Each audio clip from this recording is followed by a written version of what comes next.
Yo, what is good, Jets Nation? Welcome back to Jets Media. This is Richie, and in this video, I want to talk about the Jets draft picks in the first and second rounds because they are we know where they're picking now. After the wildcard weekend, the Seattle Seahawks lost, as we know, Jamal Adams, sorry brother, and the Cleveland Browns defeated the Pittsburgh Steelers, so now we know where the New York Jets will be picking. So in this video, I want to talk about those draft picks and the type of positions we should look out for, and overall just give it a little update on what's going on in the New York Jets world. We know that the head coaching search is ongoing. We're interviewing a lot of potential candidates. I'm going to make separate videos about the head coaching search, but in this video, I just want to talk about the draft. So with that being said, let's jump right into it. So as you guys may know, the New York Jets officially have the second overall pick, and after the wildcard weekend, we now have the 23rd overall pick. Thank you, Seattle Seahawks, because the Seahawks lost, and we thought it was going to be 24th, but then the Cleveland Browns somehow beat the Pittsburgh Steelers. So now we officially have the 23rd overall pick, and we have the 34th pick in the second round. So this is really good news for the Jets, because when we got that first round pick from the Seattle Seahawks, I honestly expected it to be high 20s, potentially 30s, because I thought the Seahawks were going to be a Super Bowl contender, especially early on in the year. We saw Russell Wilson becoming an MVP, and then he just all of a sudden turned into not a bad quarterback, but he went from an MVP type of player in the first 4 weeks, and then he just went downhill from there. Jamal Adams, he had a season for the Seahawks where he looked like a guy that should be playing linebacker. I mean, you guys know me. I've always been a Jamal Adams supporter when he was on the New York Jets, but this year he had 0 interceptions, but he also, we got to give him credit because he broke the sack record for the safety position, but at the same time, he is such a liability in coverage, and I feel like the Seattle Seahawks are not happy with this trade, and the Jets and Joe Douglas deserve a lot of credit, especially Joe Douglas, because for a guy to come into the New York Jets organization and to be put on the spot right away, so many fans want Jamal Adams extended. There's pressure on Joe Douglas. He is the best player on the team. He's a fan favorite. And then he starts becoming an absolute maniac, Jamal Adams, and trying to expose Adam Gase, expose the Jets organization, get me out of here. And Joe Douglas trades him for 2 firsts and a third.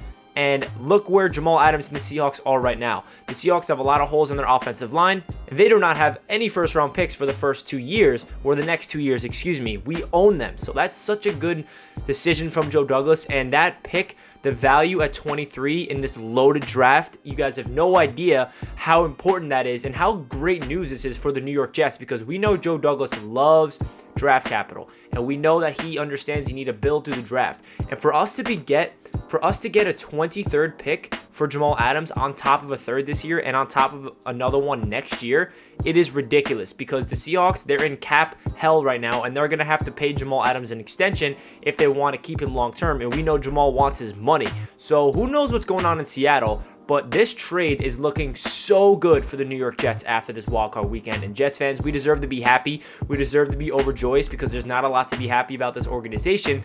And we're in the middle of a head coaching search. So it is trending upwards for the New York Jets, especially that Adam Gase is gone and this draft capital is looking good. So let's get into what we should do with these picks. So obviously, the big discussion is going to be, what do we do with that second overall pick? Are we keeping Sam Darnold, or are we drafting a quarterback? That decision is up to the next head coach. Joe Douglas was asked about it in his press conference, and he said, we are going to get this head coach in the building. We're going to talk about it, and we're going to discuss, is Sam Darnold the guy, or are we going to draft a quarterback? Obviously, the majority of Jets fans want to draft the quarterback at 2, whether it's Zach Wilson or Justin Fields. And that is probably going to be the best move financially for the Jets and just in general to get a better quarterback, because we know Sam Darnold regressed and he looked like a bottom 3 quarterback in 2019. Does Sam Darnold have what it takes to turn it around? In my opinion, I do think so when he gets the right coaching staff, but it's really hard to judge Sam Darnold after all those terrible maneuvers around him coaching, but at the same time, there's no excuse for him because he played so bad. So it's a really big decision for the New York Jets of what they're going to do. So what are they going to do? Let's see. There's 2 different scenarios I'll give you guys. Say we draft a quarterback. Say we draft Justin Fields at number 2. What do we do with that 23rd overall pick? It's either we go and get a wide receiver, it's either we get an interior offensive lineman, it's either we get an edge, corner. I mean, there's a lot of holes on this roster. Or we trade that pick and get more capital, because that is such a good option for the Jets because we know Joe Douglas loves his capital and loves trading back, accumulating more picks because he understands that this team is far from winning and there's holes all over the roster. I think that if we draft a rookie quarterback with that second pick, I really hope that next first round pick is a playmaker or somebody to protect him, because we understood that we ruined Sam Darnold and he was drafted to the Jets to be our savior, and we did not set him up properly to succeed. We did not have the weapons, we did not have the protection, we did not have any continuity, we had terrible coaching, and that's why Sam Darnold is where he is, and he's looked at as one of the worst quarterbacks in the NFL because all the things around him did not help him out. The quarterback position in the NFL is a position where you need everything around you to be working. Yes, there are some quarterbacks out there that look good in chaotic situations, but that's not all quarterbacks. Sam Darnold is a guy that needs everything around him to work, and we cannot draft a quarterback and put him in the same situation that Sam was in. So if I'm the Jets, with that 23rd overall pick, I'm drafting a really good playmaker to give our rookie young quarterback a security blanket. We drafted Denzel Mims last year. We have Jamison Crowder. We can also, go out there in free agency, get a guy like Allen Robinson.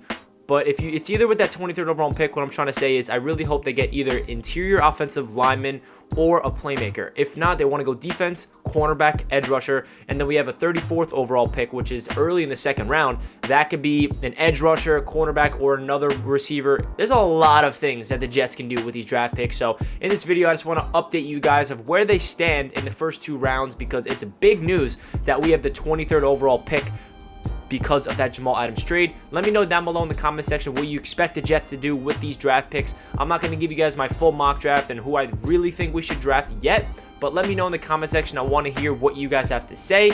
That does it for this video. Stay tuned for more Jets content. Hope you guys are having a fantastic day. Let's go Jets. I'll catch you guys in my next video. Peace.